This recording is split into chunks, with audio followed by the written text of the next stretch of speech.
Hindi lahat ng umingiti sa'yo ay kakampi mo.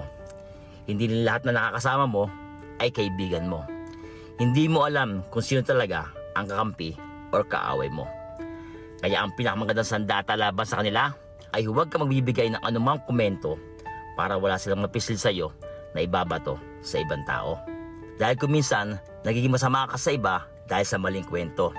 At kung minsan, yung pagsasalin-salin ng kwento ang nagiging dahilan ng tampuhan, ng di pagpapansinan, ng away o ng matinding gulo. Kaya kung alam mo na pangit ang magiging resulta ng kwento na narinig mo, sa'yo pa lang, putulin mo na. Huwag mo na ipasa sa iba. Tandaan mo, marami mapagpanggap sa paligid mo.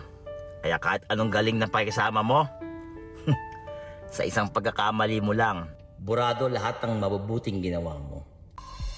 Minsan pakiramdam mo'y manipis ang iyong